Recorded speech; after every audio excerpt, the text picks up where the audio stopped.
what you're doing. Oh.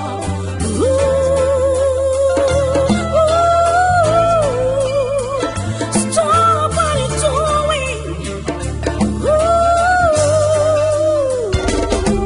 There are times that you have been double-minded and served so many gods with all your heart.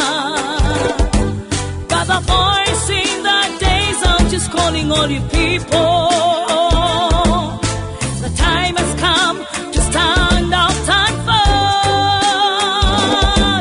There are times that you have been double-minded and served so many gods with all your heart. But the voice in the days of just calling all you people. The time has come to stand out and fight. Stop being double-minded.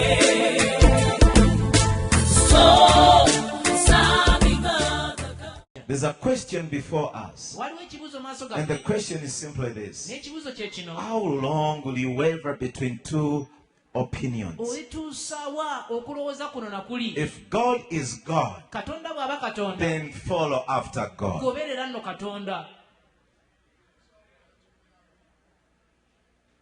How long? How long? How long? How long will you stand between the kingdom of God and the kingdom of Satan? You cannot be a part of both. You either for God or you are either for Satan. The Bible says a double-minded man is unstable in all his ways. So in this conference, make up your mind either to serve God or to serve the devil. But you cannot be in between. So here we have a question. How long? How long? How long? Time is of the essence. For the church to come to a place where we serve God without apology, without compromise. Elijah looked at the children of Israel. And then he says, you've got to make up your mind. Either to serve God or to bow before Baal. But the question you must answer on a very personal level. It's not a group answer. It's an individual answer. Your pastor cannot answer it for you. The government cannot answer it for you. Your husband cannot answer it for you. Your friend cannot answer it for you. You can have to stand on your own and tell yourself, I am either for God or I'm either for the devil. There's no middle ground.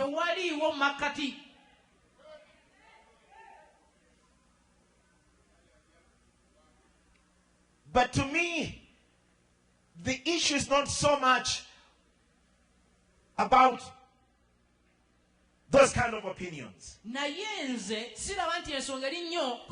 me, it's not about how long. Maybe other preachers will address that. For me, my heart goes for those men and for those women who have taken a stand for God and there are no results yet. And they begin to ask themselves a question. Where is God in this ministry?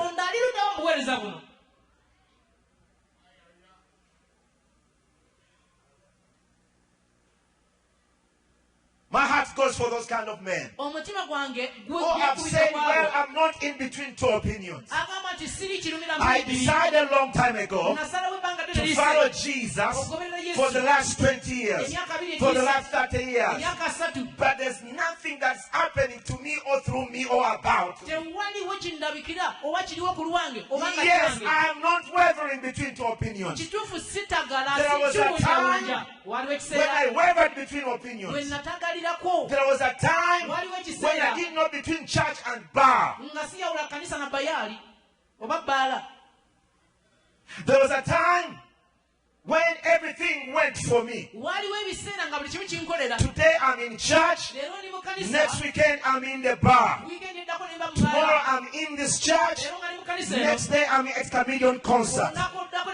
But for the last 5 years, Pastor, I have cleaned up my life. I have given my life to God.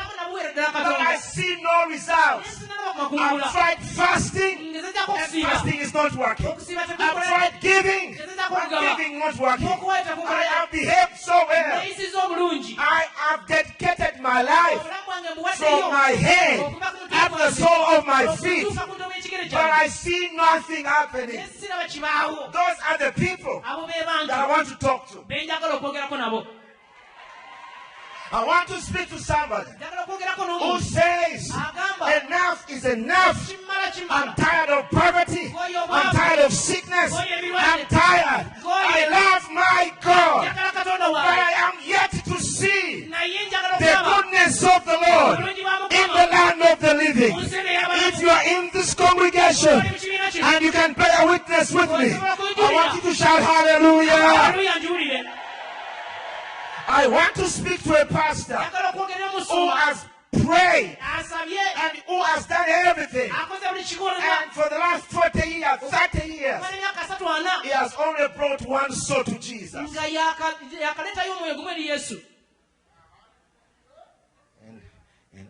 And in the corner, not far from his church, there is a preacher who doesn't know from A to Z. And he has a powerful ministry. Maybe according to it is.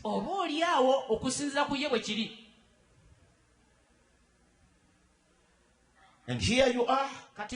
Every Monday you are in church. You are not wavering between two opinions.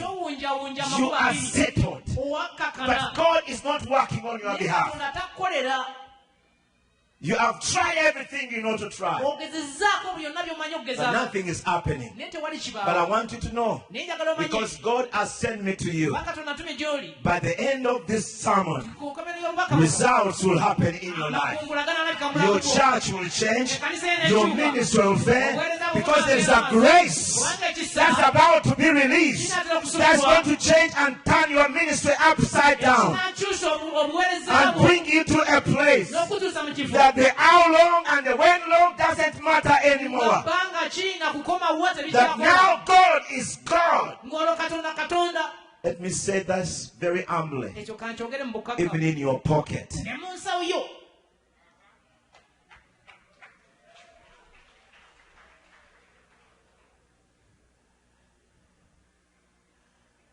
You have settled the how long question.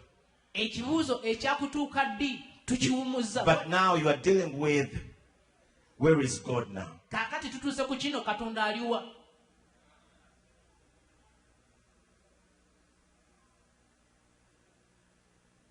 man that is asking this question, his name is Elijah. But Elijah understood, number one is God. But also he understood his calling very well. There are certain things in his life that is not begging God to do. He doesn't have to listen to God to do it. He knows that I'm a representative of God. And his word is in my mouth. Therefore, every time I speak, God is speaking. So I don't beg, I don't bow before anything that's not of God. I stand as the representative of God. Everywhere I go, God goes. Everyone I speak, it is God speaking. When I pray, God prays through me. I don't have to wait for God to change my nation. I stand and believe God and make a difference wherever I go. The first time we get to hear about Elijah is in the book of 1 Kings chapter 16. And then you come to 17. Now when you come to 17, the Bible introduced to us Elijah, the Tishbite, not as a prophet. Elijah, who was coming from a village called Tishbite. Elijah, who was coming from a village called Kangurumira. But deep within, he has a big God. And when you look around, you see the whole nation bowing to Baal. When he looks around, he sees the whole nation is buying into the notion that homosexuality is good. When he looks around, there are things to change. When he looks around, the church must rise. But he's simply a man from a village, not even a city. Because the city was called Samaria. So he was a country boy. But he knew God.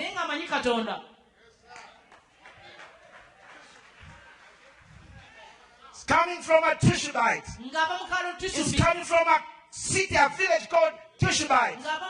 And therefore is known by his village, not by his education. Because if it was education, someone would say, I can't be like Elijah because I didn't go to Makerere University.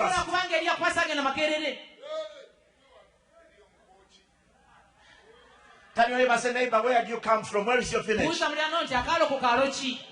is your village? God is talking to you. Where is your village? Where is your village? Chazanga, Wankoko, Namarwate, whatever village. What is your village? Ask your neighbor, say, what is your village? What is your village? What is your village? Where do you come from? The village is not the issue. The God you know and serve, that is the issue now.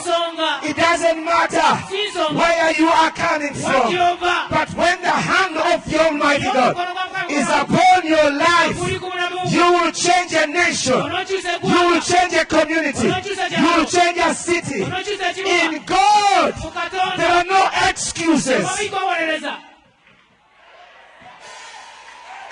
Tell your neighbor, say, neighbor, in God there are no excuses. In God there are no excuses. In God there are no excuses. In God there are no excuses.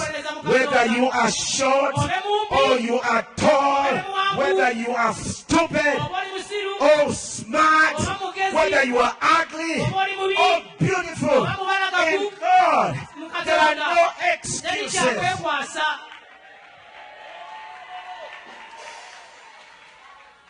Let me rephrase that. And let me say this. In God, you don't have a problem. All you need is faith in God.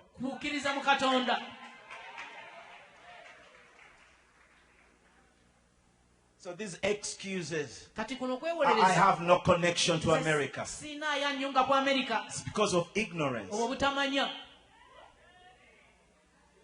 I have no connection. And you look around for a card. Pastor, I need this connection. Pastor, can you take me to America? Let me say something. A lizard in Africa will never become a crocodile in America.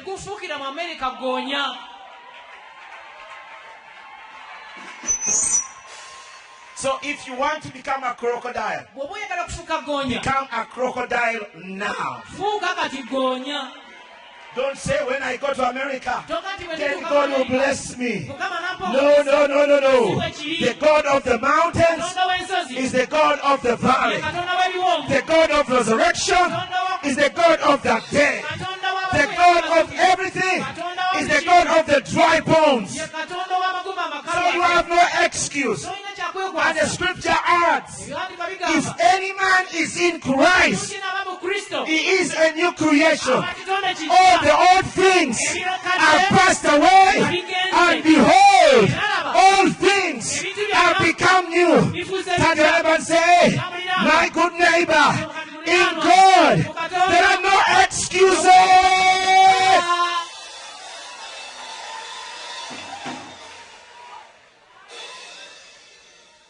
Elijah, the Tishbite,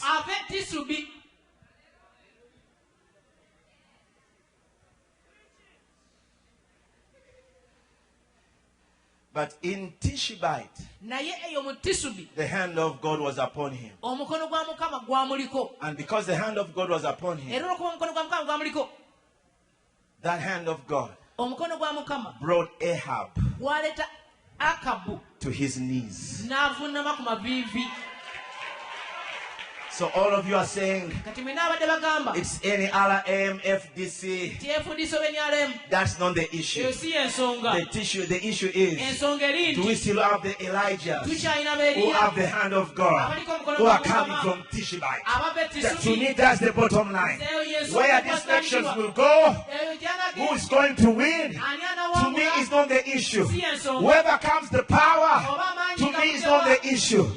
To me the issue is, am I well connected with the God of Elijah? Am I well connected with the God of the Bible? Am I well connected with the God of miracles? Because at the end of the day, the government cannot meet my needs. At the end of the day, the government cannot change me. At the end of the day, the government cannot open this one single door. The only one that can open me a door, his name is Jehovah, and he is the same yesterday, today, and forever. And therefore it doesn't matter whether I'm a Munyankole, whether I'm a Mutoro, whether I'm a Muganda. It makes no difference. My God is no respecter to persons. Elijah, the Tishbite.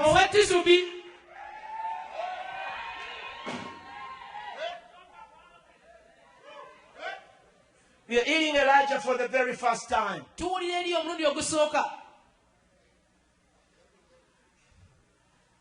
And he came and he says, because I represented God, I'm speaking my word. He didn't say God's word. He says, I'm speaking as Elijah. I'm speaking as Elijah, the Tishbite. In other words, he's saying, let Parliament come up with a law that allows homosexuality. But as sure as there is a God, Uganda, homosexuality is not for you.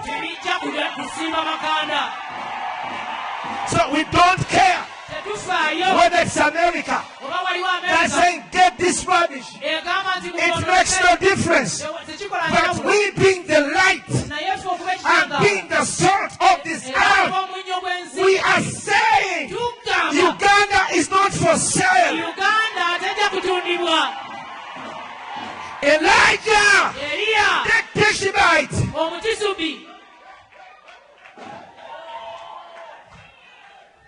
Elijah did not consult what the ambassador of Denmark will say. Elijah was not concerned whether America will give aid. No, he was not speaking on behalf of America. He was speaking on behalf of heaven.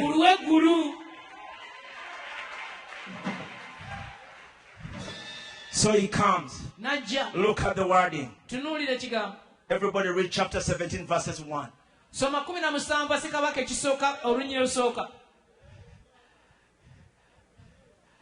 But the problem we have so many of us preachers that are settling for favors. Let me say favors from government.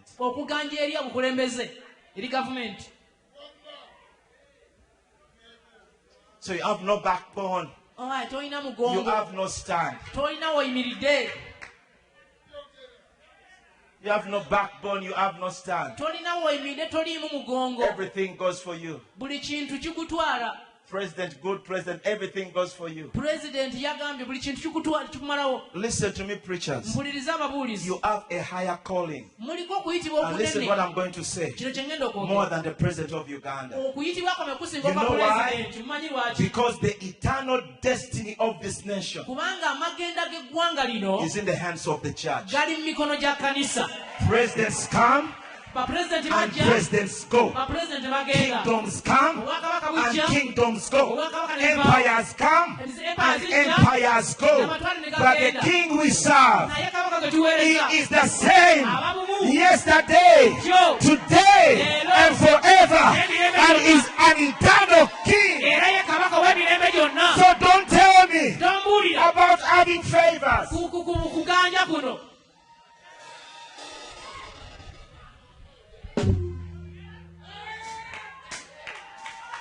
And let me say this, and I want you to hear me, and I want you to hear me good. It is the government to come to church for counsel. Because you see, the government can come up with laws, but the government cannot change the bad hearts. But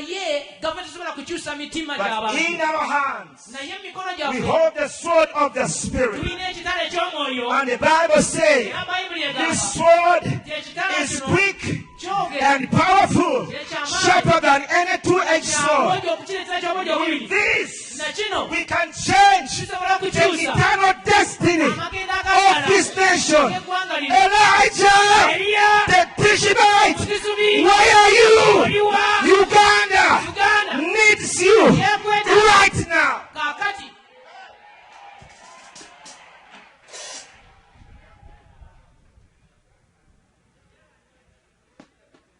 And some of you are wondering, who is this man? No, I'm not just an ordinary person like you see. No, I'm not. I'm not. And I'm not these Uganda brand preachers. I'm not. I'm not. I am a representative of heaven.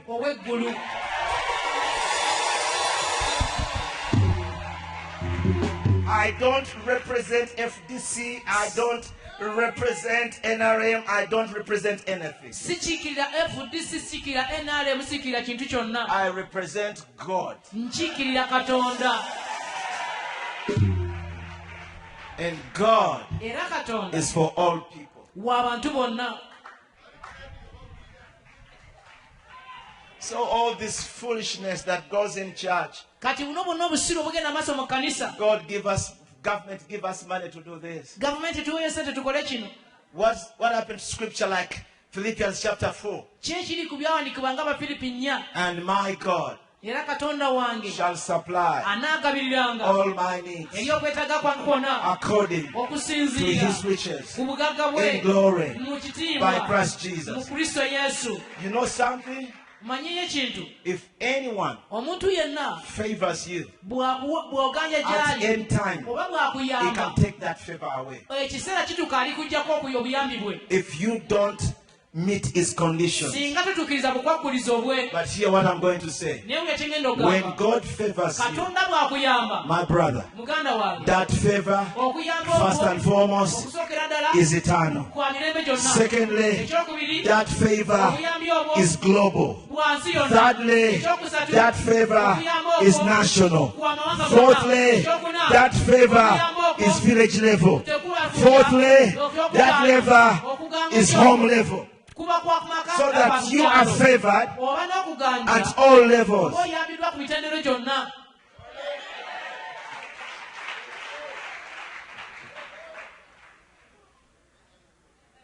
I remember there was a campaign here and I was abroad. And one ignorant preacher said, one of the person who is going to stand for president is going to die.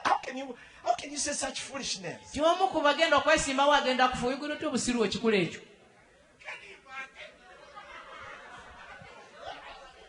How can you say that? A preacher.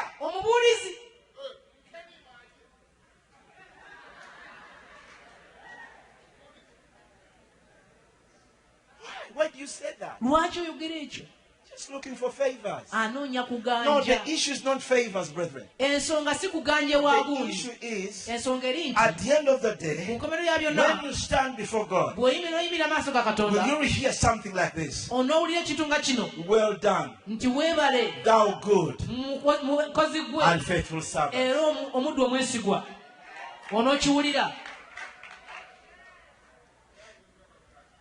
So Elijah now stand before Ahab and Israel. And then he says, look at the wording. Look at this. Go back to chapter 17. Look at chapter 17. Verses 1. Look at chapter 17. Verses 1. Chapter 17, verses 1. First Kings. Everybody read who has a Bible. What does it say? And Elijah the Tishbite, who was one of the inhabitants of Gilead, stands before a king. As the Lord God of Israel lives, before whom I stand, there shall be no dew to rain 3 years. And listen to what he said. But according to my word. I represent God. Therefore, I can say with power and authority that if God does not want that, I'm cancelling it now. He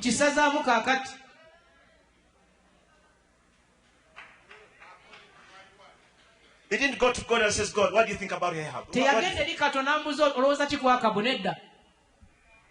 No, sir.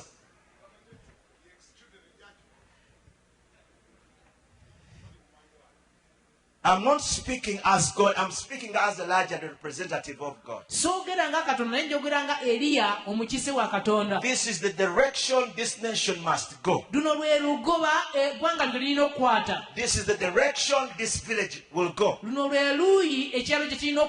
say whatever you want to say. What I'm saying is final. Where are the Elijahs? Where are those pastors who can stand in that mantle and bring a change in communities and bring direction in a nation, in a city like Kampala?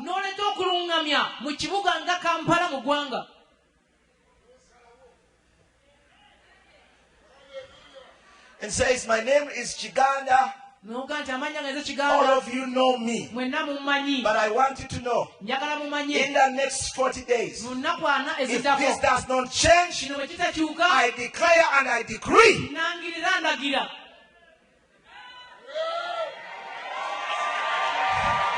and heaven is going to back me up. All that is above me, the barriers I face, the pain in my life, Jesus, I give them to you. Kiganda, Rakai, Zimbabwe, Lyantonde, Masaka, Mubende. Kingdom FM is Sonic Design.